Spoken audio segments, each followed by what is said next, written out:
Olá, vamos a mais uma aula na disciplina Ética Cristã, falando sobre o cristão e a sexualidade. Que o Espírito Santo de Deus esteja comigo nesse momento e que todos que ouçam essa aula possam gravar no seu coração essa palavra e que tenham um bom entendimento através do Espírito Santo. Obrigada, Senhor, em nome de Jesus. Quando Deus formou o primeiro casal, dotou de estrutura físico-mental, emocional e instinto sexual que o capacitam para a reprodução e preservação da espécie humana. O propósito de Deus é que os filhos procedam do casamento e não de outra maneira. Bom, a quebra dessa lei resulta em frutos amargos para a família. Deus assim dotou o homem para propósitos específicos, puros e elevados. Portanto, a sexualidade é parte natural e integrante do ser humano. No casamento, a sexualidade exerce papel fundamental e indispensável para o bom relacionamento entre os cônjuges. E como já foi dito, para a perpetuação do gênero humano, circunscrita ao plano de Deus para o matrimônio. Vamos refletir um pouco sobre essa lição, né? Que é algo importante, né? E vamos ver sobre esse assunto agora, ó. A visão bíblica do sexo. O sexo, ele foi feito por Deus, né? Deus fez o homem, incluindo o sexo, e viu que tudo era bom. Gênesis capítulo 1, verso 31. As mãos que fizeram os olhos, o cérebro, também fizeram os órgãos sexuais. Aquele que criou a mente, criou também o instinto sexual. No princípio, ao ser criado, o sexo era puro e sem pecado. Mas, com a transgressão de Adão no Éden, todas as faculdades do homem foram afetadas pelo pecado, inclusive o sexo. O homem participando da criação, Deus quis em sua soberania que o homem desse continuidade à espécie macho e fêmea, indicando a clara e inequívoca diferenciação entre os sexos, homem e mulher. Veja em Gênesis capítulo 1, verso 27. Há outro sexo ou é só homem e mulher? Não é mesmo? Um homem e uma mulher. A intimidade e interação sexual é privativa dos casados. A ordem de crescer e multiplicar não foi dada a solteiros, mas a casados. Em Gênesis capítulo 1, verso 27 e 28, você lê sobre isso. Deus não quis que o homem vivesse só, ele deu uma esposa já formada, preparada para a união conjugal. O ensino bíblico é que o homem deve desfrutar o sexo com a esposa de modo normal, racional, sadio e amoroso, não com a namorada ou noiva. Em Cantares de Salomão, tem-se a exaltação do amor conjugal. Este não ocorre entre solteiros. Efésios capítulo 5, verso 22 e 25. Pesquisas indicam que 50% dos jovens evangélicos já praticavam sexo antes do casamento. Isso é pecado grave contra o próprio corpo, contra o Criador, contra a palavra de Deus, contra o próximo, contra a igreja e também contra a família. Vamos falar agora sobre o sexo e a vivência cristã. Quando terminou de criar todas as coisas, incluindo o homem, viu Deus tudo o que tinha feito, e eis que era muito bom, e foi a tarde e a manhã, o dia sexto. Em Gênesis capítulo 1, verso 31. O sexo, como já afirmamos, fez e faz parte da constituição físico-emocional do ser humano, desde a criação. Logo, não é correto concebê-lo como algo imoral, feio, vulgar e pecaminoso. Deus não faria nada ruim. Ele planejou e formou o homem, a coroa da criação, numa totalidade, incluindo o sexo. O que tem arruinado o sexo e o tornado repulsivo por muitos é o seu uso ilícito, antibíblico, antinatural, anticristão, antissocial e subhumano. Demônios podem atuar no ser humano na área do sexo. Oséias capítulo 4 e capítulo 12, versos 5 e 4. Suas finalidades. A união conjugal pautada nas Sagradas Escrituras propicia a procriação, que você vê em Gênesis capítulo 1, verso 27 e 28, e Salmos 139, versículo 13 e 16. A procriação é o ato criador do Eterno através do homem. Ele dotou o homem da capacidade reprodutiva, instituiu o matrimônio e a família, visando a legitimação desse maravilhoso e sublime processo que a mente dos mortais jamais poderá explicar. Frutificai, multiplicai-vos, foi a ordem do Criador. Gênesis capítulo 1, verso 27 e 28. O ajustamento do casal. Em Coríntios, capítulo 7, de verso 1 até o 7, vamos ver uma orientação bíblica muito importante do apóstolo Paulo, né, no que diz respeito à intimidade conjugal. O apóstolo, nessa passagem, considera os seguintes princípios.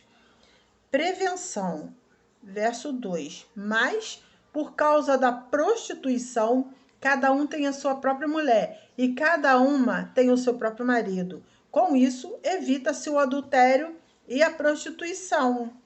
Mútuo dever. O marido pague à mulher a devida benevolência e, da mesma sorte, a mulher ao marido. É o dever do amor conjugal no que tange ao atendimento das necessidades sexuais, a quem tem direito cada cônjuge. Autoridade mútua. A mulher não tem poder sobre o seu próprio corpo. No verso 4 você vai ler sobre isso. Mas tem-no o marido. E também, da mesma maneira, o marido não tem poder sobre o seu corpo, mas tem-no a mulher. Não se trata aqui de autoridade por imposição, pela força, mas sim pelo amor conjugal. Diga-se também que o marido não pode abusar da esposa, praticando atos ilícitos, carnais abusivos e subhumanos, ou vice-versa. Abstinência consentida.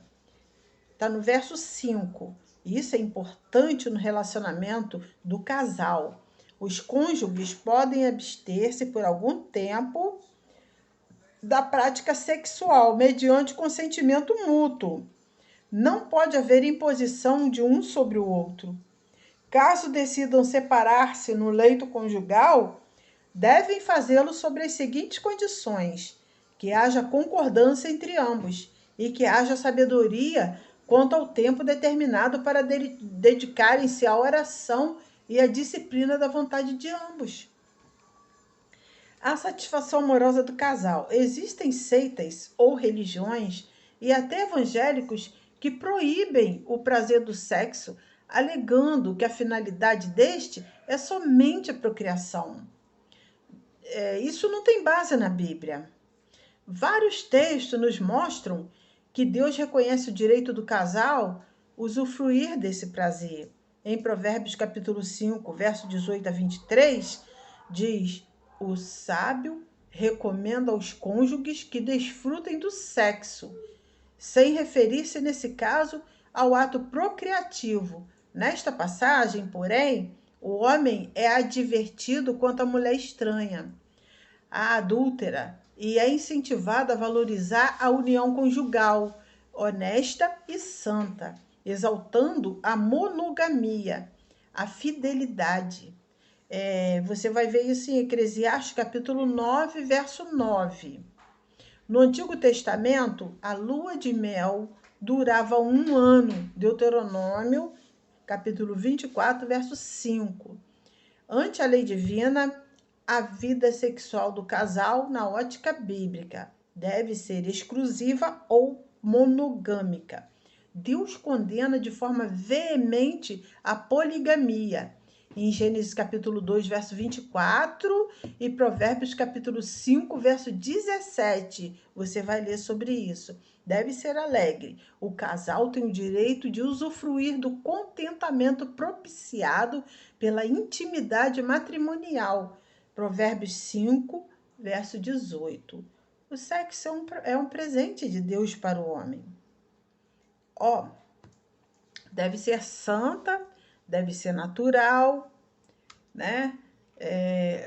A santidade se aplica também ao nosso corpo, uma vez que o Espírito Santo habita em nós, né?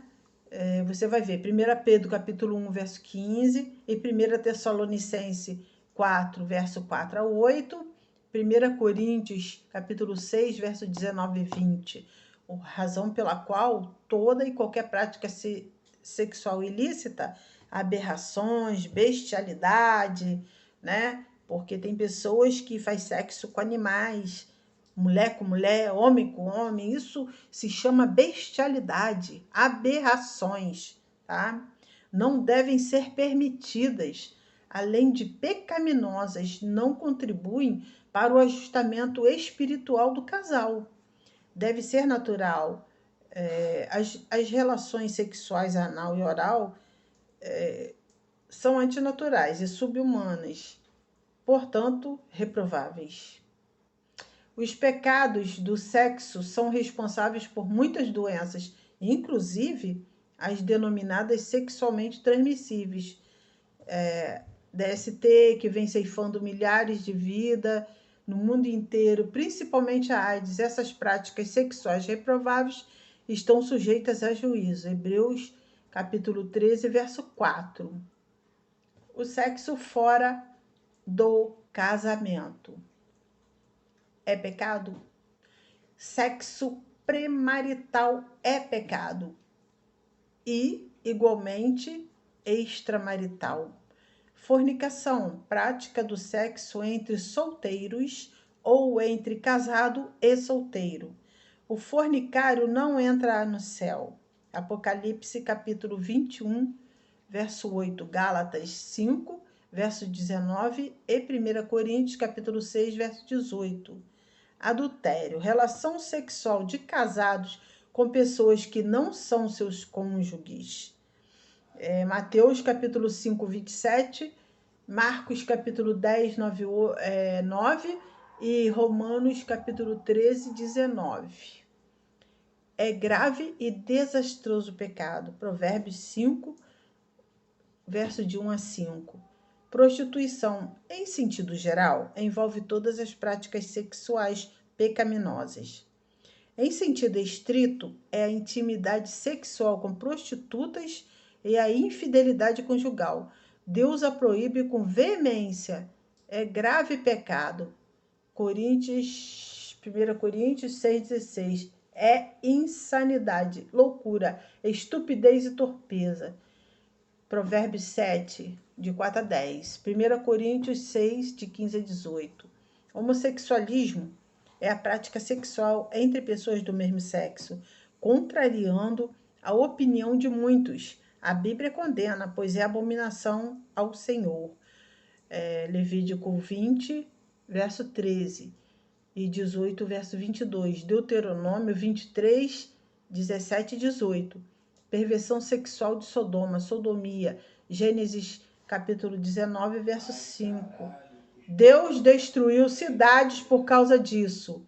Deuteronômio capítulo 23, verso 17. Não entram no reino de Deus os que praticam tais atos. 1 Coríntios capítulo 6, verso 10. A masturbação. Há ensinadores que não a consideram pecado de forma alguma. Outros dizem que é totalmente errado. Outros ainda dizem que, se não for vício, mas por necessidade, torna-se moralmente justificável. De qualquer forma, é pecado, por contrariar o plano de Deus, pois o sexo não deve ser egoísta, mas partilhado com outra pessoa no âmbito do casamento. A masturbação está sempre associada a fantasias sexuais. Os preceitos bíblicos que dão conta da sexualidade se identificam com o que Jesus chamou de caminho estreito. o qual poucos se dispõem a palmilhar.